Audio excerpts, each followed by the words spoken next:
and welcome to the By Intent channel. I'm Rakhinatha, and our guest today is Dr. Hanisha Patel, a naturopathic doctor and the founder of Mahan Health. Mahan means great, by the way.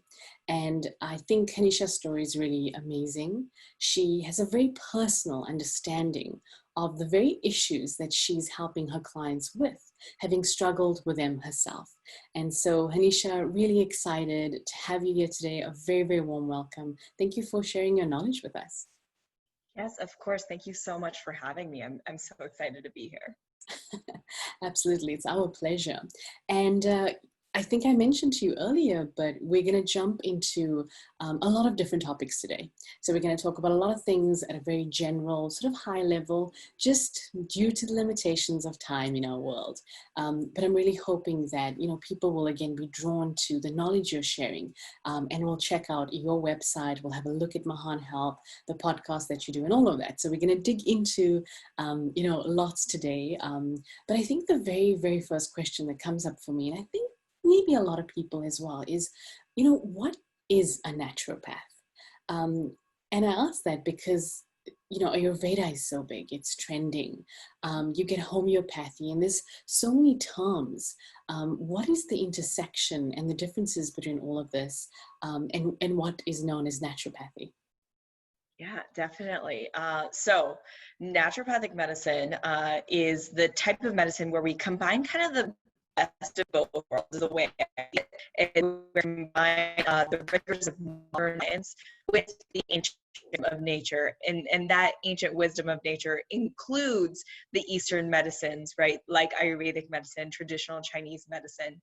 And then also the more ancient or Western medicines or indigenous medicine. So we have indigenous medicine all throughout the states. Our indigenous peoples had so many beautiful practices and were able to heal so many different diseases with their practices in like terms of herbal medicine and moon medicine and things like that, mental health practices, stress management, mindfulness, all of those things kind of combined. So as a naturopathic physician, what I am doing is, or the way I'm trained is actually in primary care medicine, but I'm trained to look at the whole person.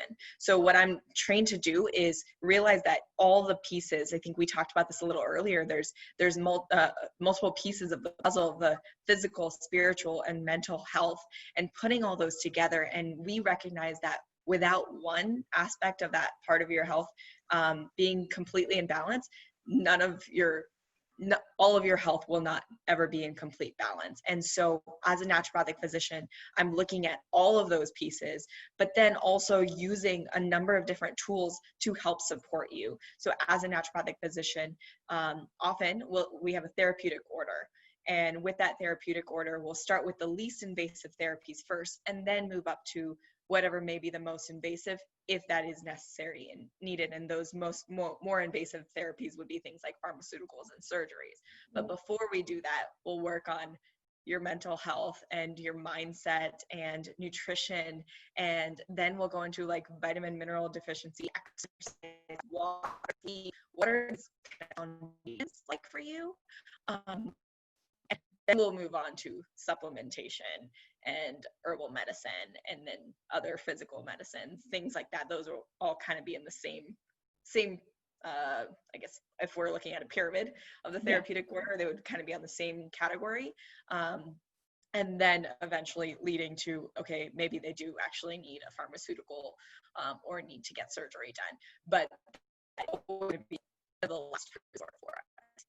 Yeah. And it almost sits as, if I'm understanding correctly, it really, a lot of these other sort of sciences can sit underneath sort of naturopathy, and you would pull on what is appropriate for that individual at that time. Exactly.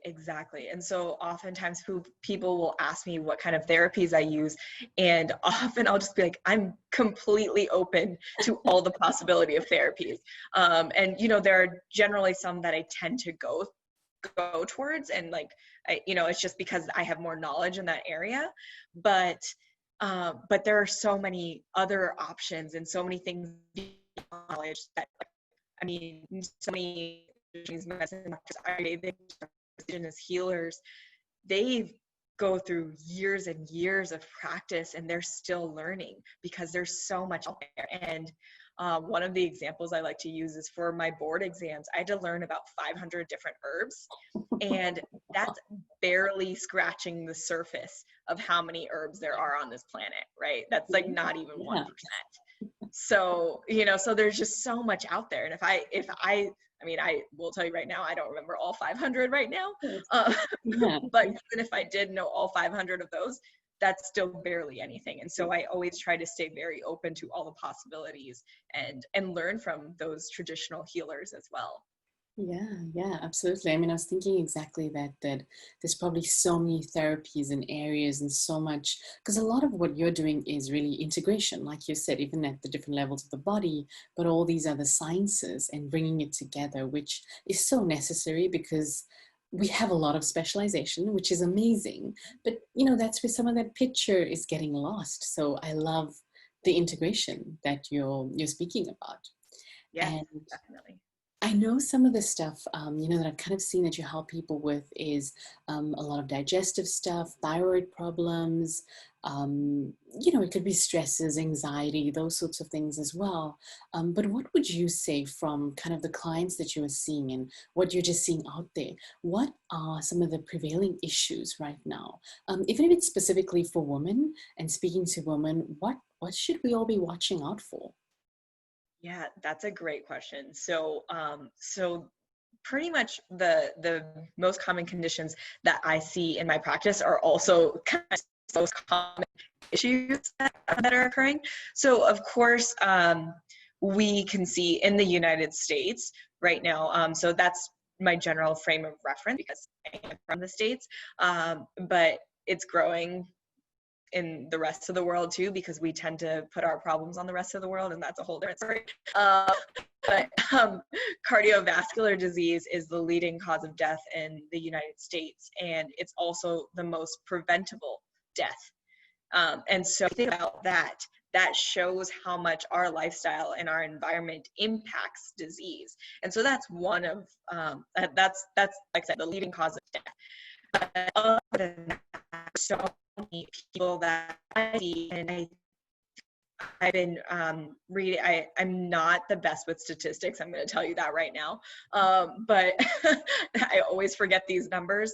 There are certain ones that I remember, so it's about like 1 in 5 women actually do experience a thyroid condition now, and about 1 in 7 men. So it's not, and I think often doctors overlook that in men, and saying that is even a possibility because for so long it wasn't as common in men, but now it's become very common in men as well as women. And of course, it's still more common in women. That's definitely something to look out for. I personally have my story. I have Hashimoto's hypothyroidism. And so I'm one of those people in the 1 in 5. And so it's very common. And then on top of that, I think it was like about 7 to 10, it was at least 10% of people have experienced constipation or IBS-like symptoms. And so that, again, is at least 1 in 10 people who have some digestive issues. So that's another very common thing. And you were just telling me before we actually started recording, just skyrocketed. And so that is also something that hormonal imbalances in general are just so common. And I like to always tell people, because I think most people don't realize in PMS symptoms, they might be common, but they're not actually normal. So we can get through our lives without experiencing all of these PMS symptoms.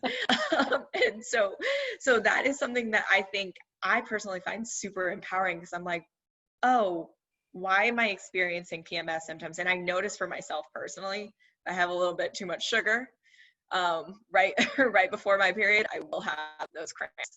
But if I'm good with sugar and like just eating cleaner, I don't have any issues, you know. And so it's very, we can work on that. Yeah, absolutely. And that's so true. That really hits a nerve because, you know, I think growing up, it was always like, okay, suck it up. you're going to have these cramps, deal with it, you know, and yeah, just suck it up. And that's kind of a way of life, right? And if it's really bad, you're going to have a pill. That's it. Like, just pop a pill and shut up about it. Yeah, um, exactly. And that is not really serving anyone, right? And the pill, like ibuprofen, even taking it long term has a lot of negative side effects.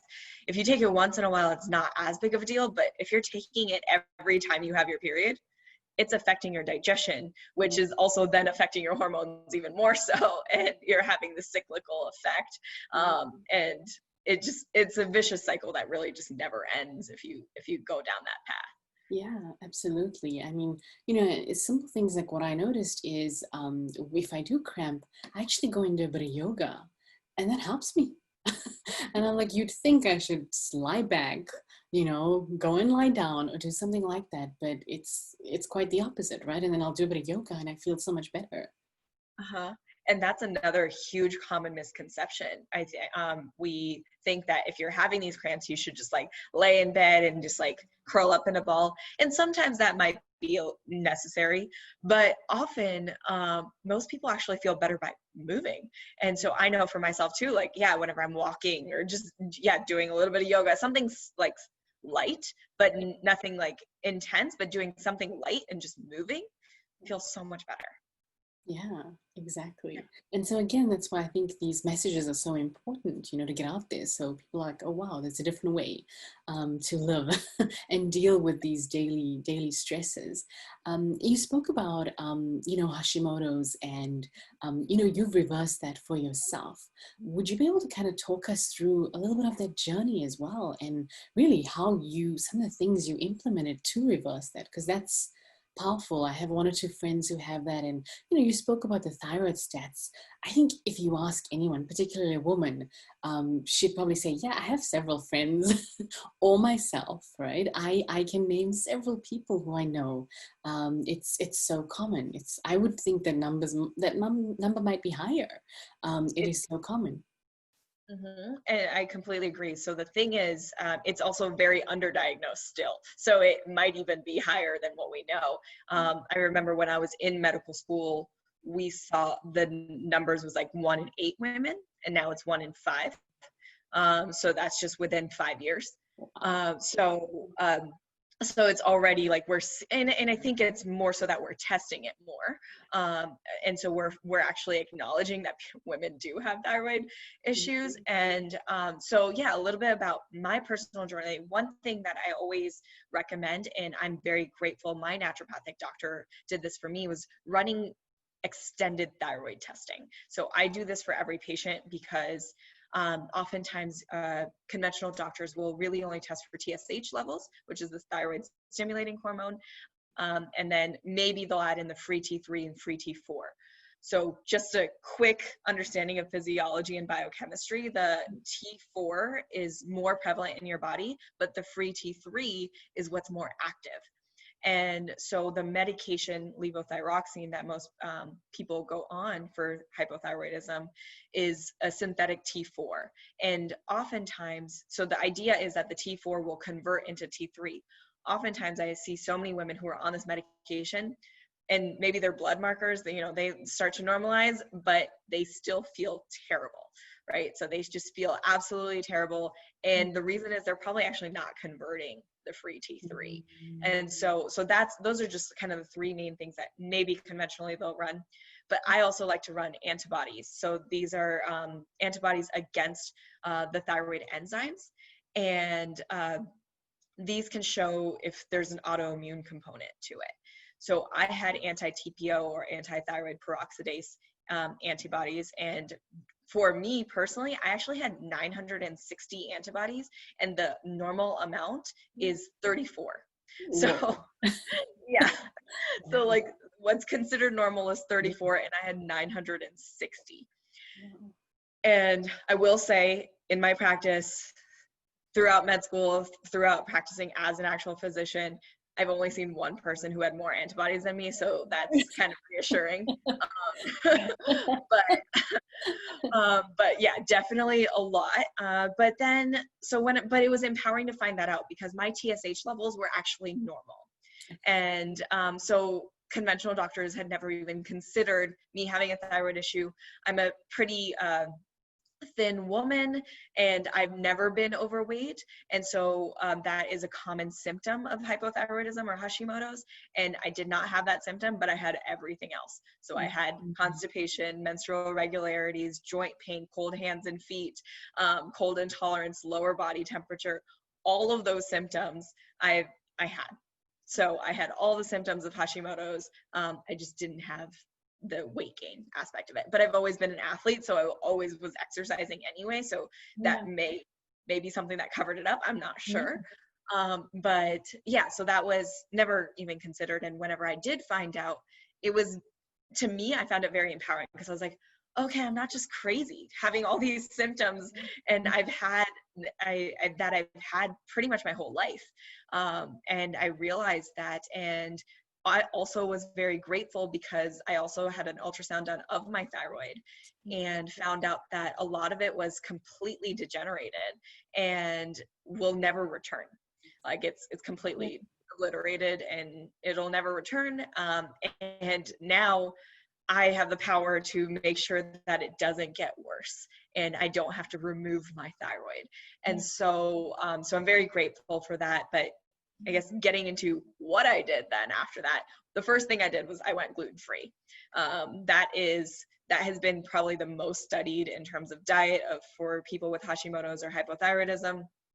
You definitely want to go gluten-free, because gluten actually mimics the thyroid hormone, kind of eliciting this immune response. And that's, it's like, the way I see it is like gluten acts like your thyroid hormone. And so then your thyroid receptors in your cells will be like, oh, cool, my thyroid hormone's coming, like, let's let them in. And then they come in and they realize like, oh no, this is gluten, like this is an intruder.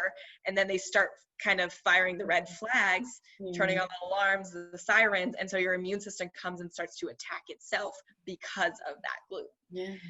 Yeah. So that's definitely the first thing I did. And almost immediately I started to notice improvement in my symptoms, especially my digestive symptoms. And then after that, I also slowly, I was never one of those people who's like, okay, I'm supposed to eat this, like that's what I'm gonna do. I was like, I really love food and it's so social, and I'm Indian and I want my like naan and paratha and all that stuff. And then the cheese, like paneer. All the paneer, yeah, exactly, paneer, and all the Indian desserts are so good. And they're all dairy and sugar. That's all they are. I'm always so impressed by how much they can do with just dairy and sugar and like a few spices. But yeah, it's obviously not good for me and my thyroid. So yeah, I slowly started to remove dairy and sugar, and eventually got to a point where now I have no refined sugars. Mostly I will, occasionally at a wedding or something, I'll have some dairy, some of the paneer, but otherwise I mostly avoid dairy, and then completely gluten-free. And that's my general diet now. But I also started supplementing, and one of some of the big causes or risk factors for Hashimoto's that I personally had were that I was in kind of a caloric deficit. So I probably had some body dysmorphia issues in college where I was not eating much, and so I was in that sort of state where I just didn't have nutrients, but then also was vitamin D deficient. That was while I lived in San Diego. I was vitamin D deficient, and iron deficient, and then I have a long-standing history of antibiotic use because I used to get sick all the time as a kid, and so I've taken a lot of antibiotics, and then the last thing was adrenals, or adrenal insufficiency, which is where the chronic stress plays a huge factor, and I definitely had that growing up and in med school, and so yeah, I started doing supplements with like herbal medicine or adaptogens that help support stress, bitters that help support your digestion, and then like anti-inflammatory herbs like turmeric and boswellia that help kind of just calm down my whole body from being so inflamed. And other than that, I also did some supplementation. So things like selenium, zinc, tyrosine, all things that support my thyroid gland. Yeah. So that's kind of what I did. Oh, and also exercise and meditation and, you know, all of those things. I started lessening my exercise to be less intense. And I still do some intense exercise, but only like once or twice a week. But we'll do things like Pilates, yoga, things like that that are a little bit like calming my nerves. Yeah. Absolutely. Thank you. I mean, that was so interesting, and so much, you know, I've learned in what you just said. And, you know, I've heard people speak about gluten-free, and it's almost a trending thing as well, right? Like, let's be gluten-free. And I think we all get the digestive component, but I didn't understand that interaction with the thyroid. And gosh, I mean, gluten is unnecessary. We don't need it, you know. And to think that it's actually reacting with, you know, your body in that sort of manner. So I think that's really enlightening to know that. But just the fact that you were able to, you know, change, right, all of this and put all of this together and implement it in a way that, like, is supporting your health now, which is incredible. Because I think kind of like where you were, you know, it sounded so intense, right? And that so much of your thyroid had been damaged. I think a lot of people, maybe it's fear, I don't know what it is, but at that stage, you're so ready to take the pill or just do whatever what one doctor says. Yes, okay, I'll take that, I'll do this. And I think it's a bit of a fear response, like, oh my God, I did this, I can't go back. And I think your story is a really beautiful story on that integration and that long-term approach to fixing something. So yeah, I think that's tremendous. And a lot of my patients are on thyroid medication, but what all the other things that I just talked about can help support so that you don't have to still experience the symptoms, right? And it's a big part of it. And like you said, the integration is very important. And I think, I mean, I clearly explained all the different things that I was doing, and there was just so much involved in it. So I think sometimes that can be overwhelming, but I want to remind people that, like, that took years of change. You know, I didn't make all these changes overnight. There were certain things that I started immediately, which was like the gluten-free diet and some of the supplements and herbs. But then like I added meditation slowly, journaling and yoga, you know, like there were certain things I added as I went. And now I feel like I'm finally in a better place. And this is like 6 years after I was diagnosed, right? So it wasn't like, oh, I went gluten-free and then all my problems disappeared and I was doing great. You know, like that's not how it works, unfortunately. There's no silver bullet, but it does take time. It does take time. Yeah, no, I can, you know, relate on a smaller level, but I can relate. And with me, I think I had a lot of just weight gain, but I lost my dad, then I lost my mom. And, you know, again, it's that holisticness of your being, right? And not realizing how these things were impacting my body. You know, but there was a certain heaviness, a certain kind of depression that kind of came with it. Even though you're functioning completely fine and normal, there's all this underlying stuff. And I started getting sick, you know, it was small things like getting dizzy. And I just knew my body wasn't the same. And I kind of, you know, we couldn't really figure out too many things, but I went to food, kind of like you said. And, you know, it's 2 years since I initially had a few issues, but I feel so much better now. And I know it's food and not intense exercise, but yoga and Pilates and just those things, even on, you know, without having any major issues, have made such a difference. I've lost about over 2 years, really gently, without noticing, I think about 20 pounds, just with food tweaks, you know, and I love what you're saying, and that's the way it should be. And so it's so aggravating when you see the 7-day weight loss, the 21-day, you know, it's not the way. That's not the way. And like the way that you're doing it and the way that I did it is much more sustainable. We're making full lifestyle changes so that now, I mean, I see bread and I don't care for it. I honestly don't.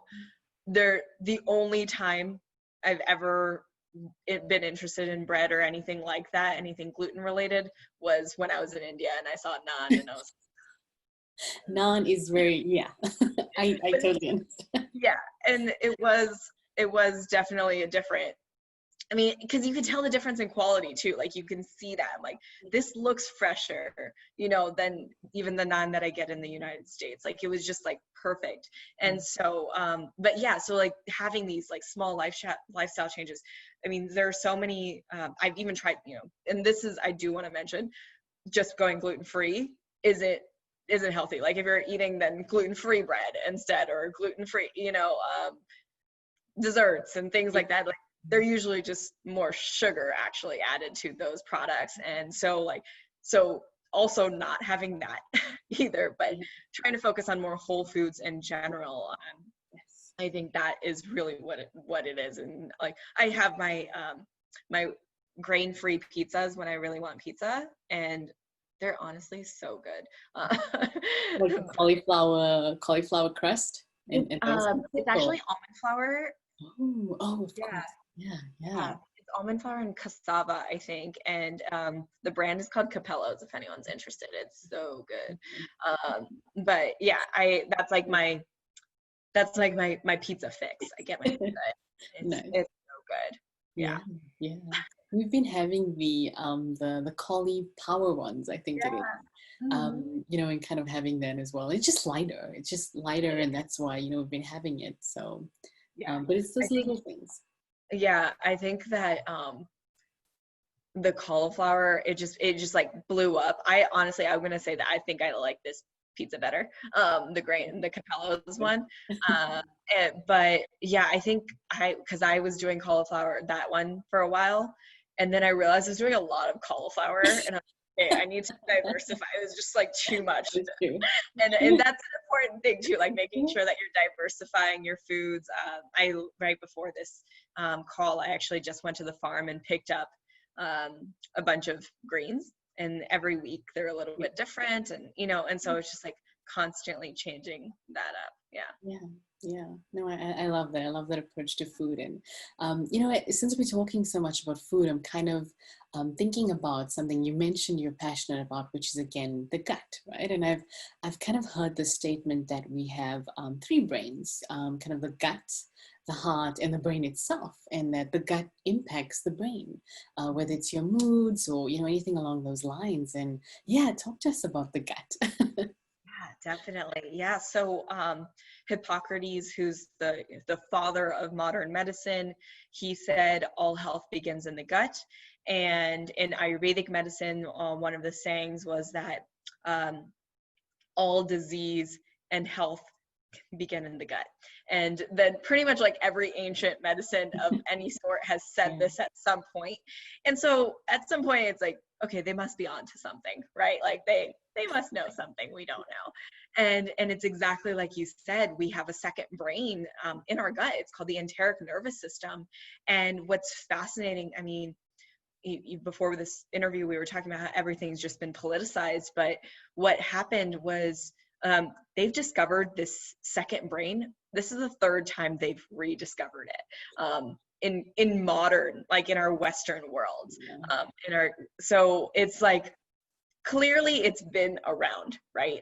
And so the main way that it connects, or one of the main ways that it connects, our gut and our brain are directly connected, is through the vagus nerve. This vagus nerve directly connects from our brain all the way to every single organ in our gut. And our gut, I think people often just think about like the colon, maybe the maybe the small intestine with our gut.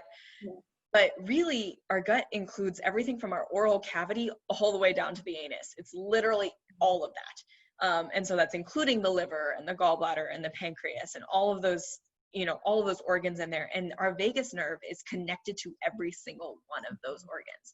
And so what happens is, if one of those organs is out of balance, which often does tend to be either the small intestine or the large intestine or the liver or gallbladder, those are kind of the more common ones that I see are more affected, sends signals to the brain, right? It's sending kind of the wrong message to the brain because there's an imbalance, and now you're sending the wrong signals to your brain, and that can affect our brain and mental health.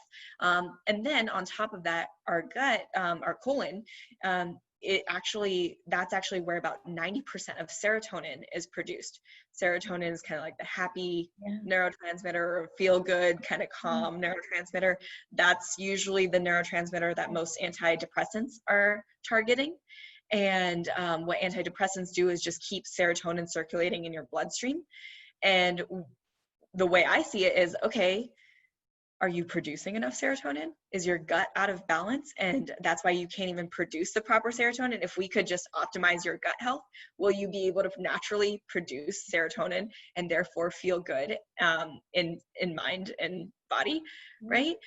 So that's definitely one way that it's connected. But also, like, our gut bacteria or gut microbiome is so powerful. We have about 10 trillion bacterial cells in our body, and only like about 100 million human cells. Sorry. So yeah, so we're actually way more bacteria than human. And so ideally we have more of the good guys and less of the bad guys. And when we get out of balance and we have what we call gut dysbiosis, that means that there's more bad guys and less good guys. And so then the bad guys kind of start to send, again, the wrong signals to your brain. And by fueling ourselves with nutrient dense foods, like our vegetables, like our dark leafy greens and, turnips and beets and all the beautiful vegetables there are, then by fueling our bodies with that, we're actually feeding the good guys. And so we're essentially equipping them. The way I see it is, like, who do we decide to arm, right? Like, who are we gonna support in this, like, in this battle? Are we supporting the good guys or the bad guys? Yeah, exactly. So, like, with processed foods and things like that, and again, that's processed gluten-free foods. Like, it's still, just because it's gluten-free or dairy-free does not mean it's healthy. So it's any processed foods is going to arm the bad guys, and then therefore starve the good guys, and then you're going to keep killing off the good guys. So you want to optimize your gut health for your brain and mental health, for sure. And so yeah, that's kind of a long-winded way of kind of talking about the gut-brain connection. Yeah, no, I mean, I love it. Again, I know that a lot of people don't know that, and people will kind of even throw around the word gut microbiome because it's out there. But just that simplistic understanding of how it's actually impacting your brain. There's a lot more in wellness now, but it's still a little niche. People who are interested are listening and learning a bit deeper, but it takes a while till people really get it. And, turmeric is the perfect example. It's like, it was there, but it kind of took, COVID for it to become so mainstream. And suddenly it was like, what? Turmeric? It was really funny. And it was hard to get turmeric for like a week. Really? It was really funny. It was like, oh, it became the thing. It was really at the onset. I already had so much, so I wasn't trying. Exactly. It was just, really funny how that kind of happens. And I think it's similar with this, that people are learning, but, it takes a while for certain ideas to really take sort of grasp in the mainstream and for everybody to really understand. So again, I think it's so important to keep reiterating that. Is food making you unhappy along with unhealthy? Such an important message. Yeah, no, and I was just going to add on to that, like, where, you're talking about turmeric and how that has kind of exploded. And well, there's two folds to that, like, so two parts of that I wanted to talk about. One was, like, it's supportive of the immune system, right? And that's why with COVID, everyone's kind of been like, oh, like, we need something to support our immune system, and turmeric can do that. But so can also healthy food and movement. And so what I also want to mention, like, about 90% of our immune system also comes from our gut. And so again, optimizing that gut health is also, so it's not just about the brain and mental health, it's also about your immune system. It's also about your hormones. Your hormones, if your gut is out of balance and you're not properly eliminating, so you're not eliminating those toxins, it kind of comes back, and then that makes it difficult for your hormones to actually be processed through your liver. And so many, mostly women that I see, but also men that I see, will have hormonal imbalances, but they also have a lot of gut health issues. And usually just by solving the gut health issues, we can actually finally work on the hormonal issues. And it's not just about the hormones, it starts with the gut. And it's the same thing with the gut skin connection. Literally, I'm telling you, everything comes from the gut. I know, I've seen it for myself. Yeah, totally with you on that. And I'm so glad you touched on that, because immunity was one of the things we wanted to kind of, speak about high level as well. And I think you captured it there again. It's gut health, right? And it's what we're consuming, because of course immunity is top of mind for everybody every day right now, every single day. And what do we do? And I think everybody feeling so vulnerable. But is there anything else you would add to what you shared, regards to immunity and how we can boost that? Yeah, definitely. So we talked about the foods, I think mostly focusing on whole foods in general, not the grocery store whole foods, but eating whole foods and less processed foods. That's just in general, everyone's going to feel better just doing that. We can, individualize from there, but really in general, everyone's going to feel better just from that. And then on top of that, making sure you're staying hydrated.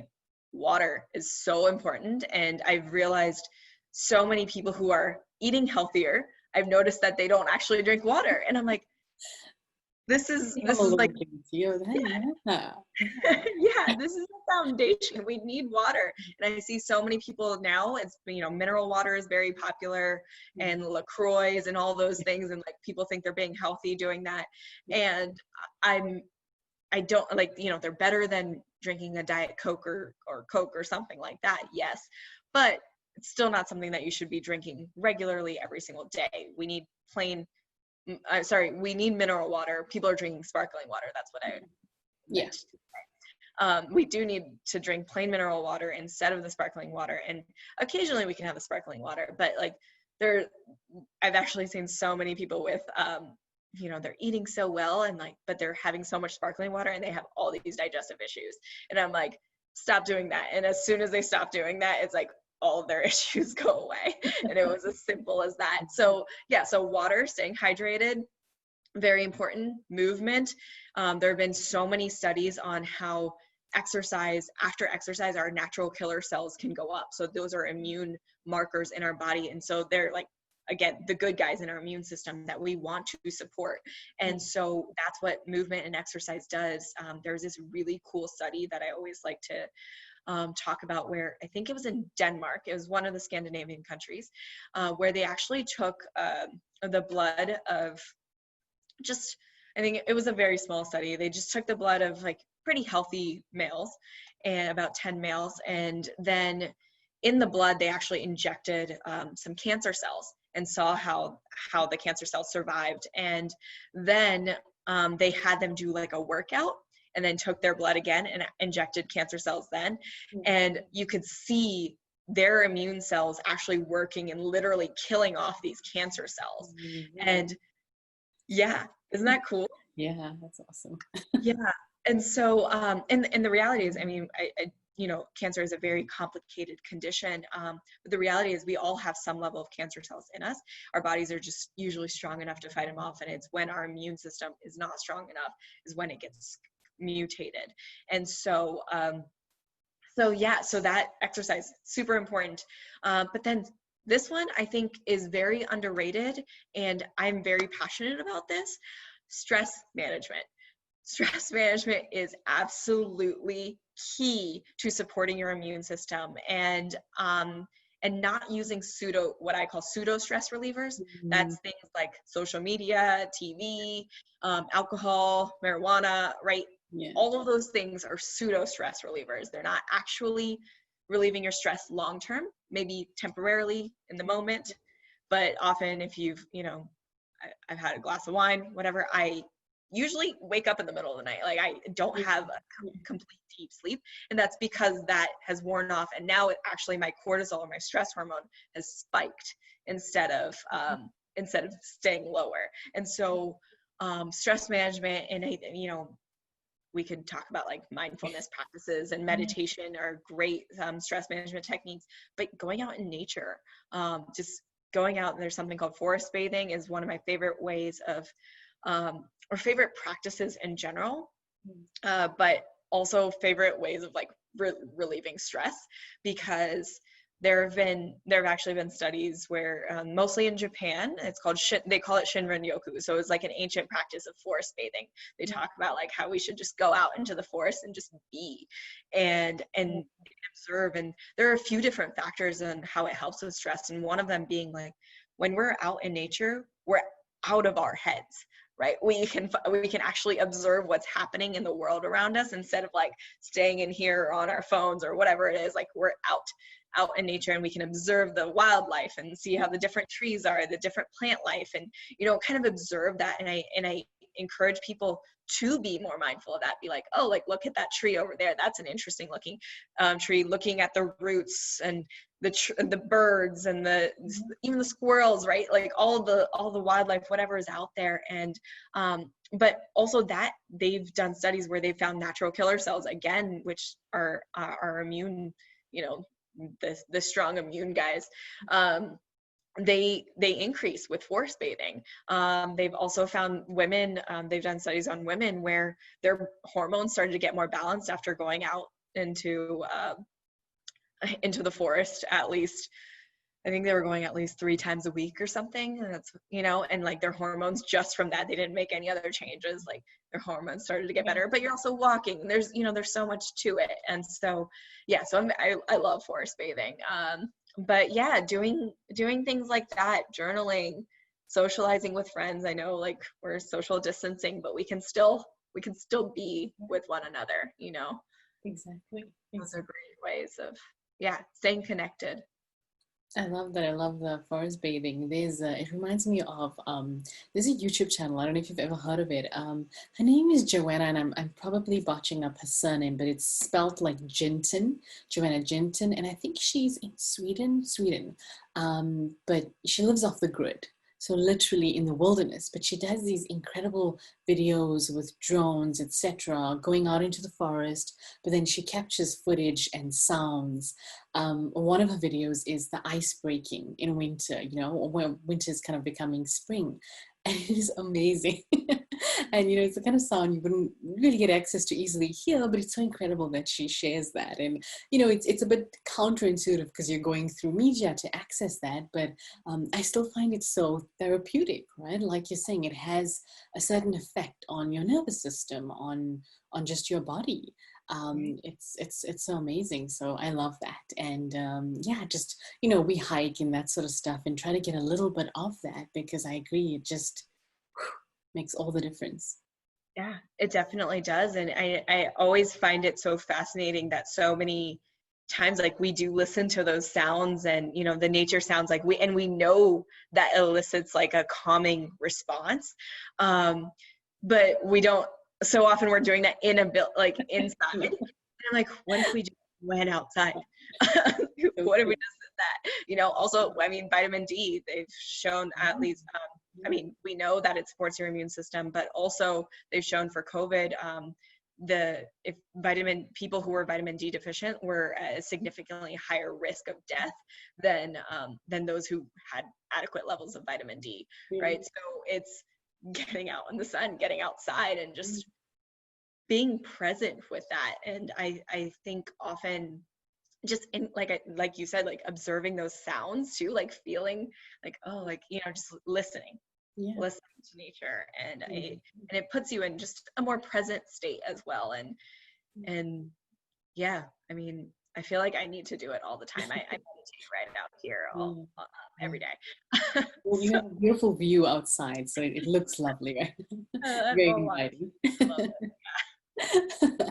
And I know we're pretty close up to time, so I just had 1 or 2 sort of short questions, but one follow-up from there, it's kind of a logical one that came up for me is, how much vitamin D should we naturally be getting every day? And I know that, it's probably an individual question, but what is okay? And the reason I ask that is because so much of our lifestyle is dictated, indoors, especially now. How is 20 minutes okay? Is a 20-minute walk every day okay? Like what's a good parameter? Yeah, that's a great question. So conventionally, they've said that, 15 minutes a day in the sun.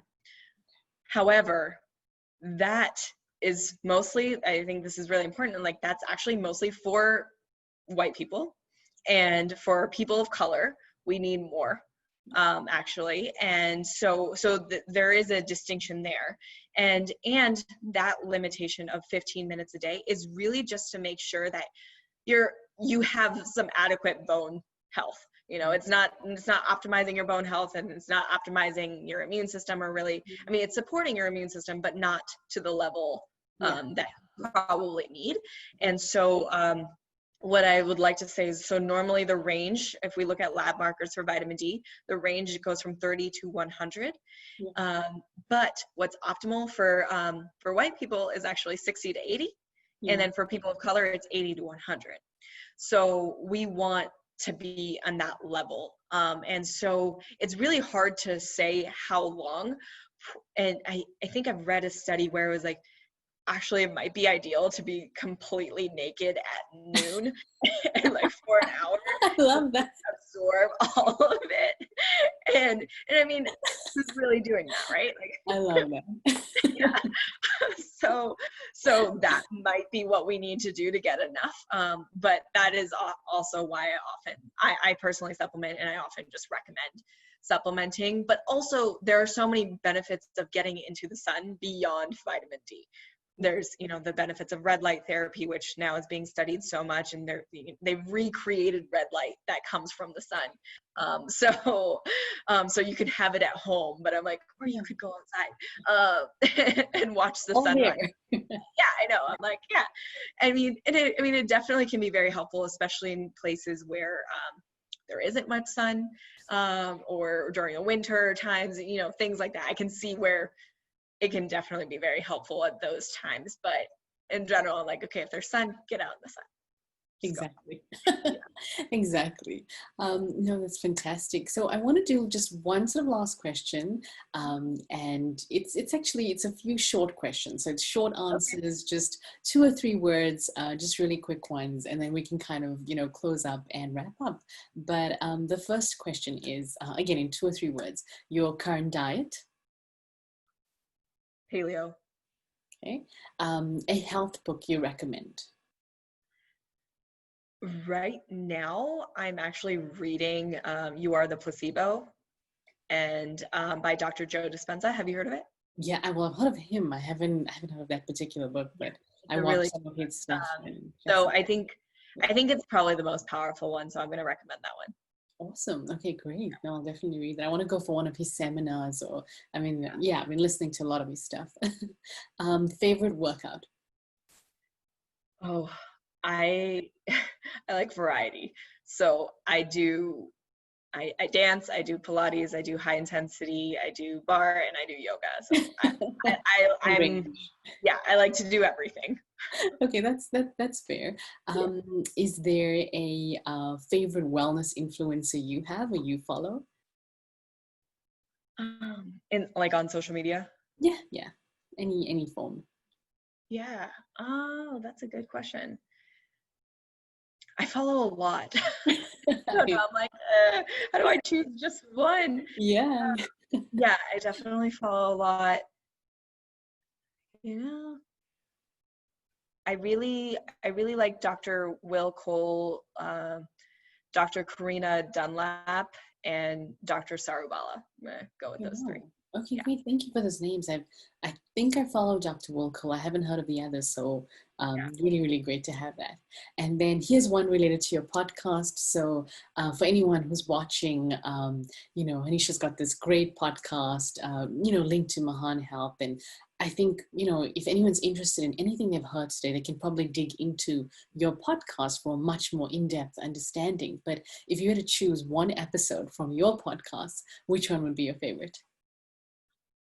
Ooh, I would say probably the season finale of my first season. I just finished that, and that was with Dr. Leanna Standish, and that's why I was like, because she's not on social media, so if it was someone not on social media, she's like my mentor. I aspire to be like her as a physician, and we talk about ayahuasca and its potential in cancer care. So I really like that episode. Phenomenal. Yeah. If we had time, I wanted to dig into that as well. But, you know, we don't. But I will definitely listen to that episode, and I'm pretty sure everybody's going to go and do the same.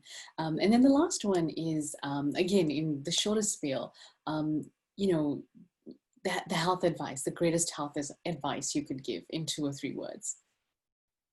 Okay. 2 or 3 words is hard. A sentence, a short sentence. Never underestimate the power of the words that we think and speak to ourselves. That's what I would say. Amazing. Yeah. Amazing. Very Wow. Yeah, no, totally. A bit of goosebumps, you know, because I wasn't expecting that. I was expecting a food is medicine or something. So when you kind of, you know, brought my attention back to that, was really, really powerful. So yeah, Hanisha, thank you so, so much. We packed in so much. You explained things so simply, so beautifully. I know this is going to be really valuable to anyone listening to this. And I think they're going to be really drawn to your podcast. So thank you so much for being here and giving your time. Yeah, this is incredible. Oh, thank you so much for having me. I really appreciate it. And it's been such a pleasure. Absolute pleasure's been ours. So everyone watching, please do like, subscribe, leave your comments below, and I will leave all of your details. I'll leave Mahan Health's details, the podcast, everything in the description box so you guys can check it out. But yeah, thank you so much for being here, and I will catch you again soon. Bye for now.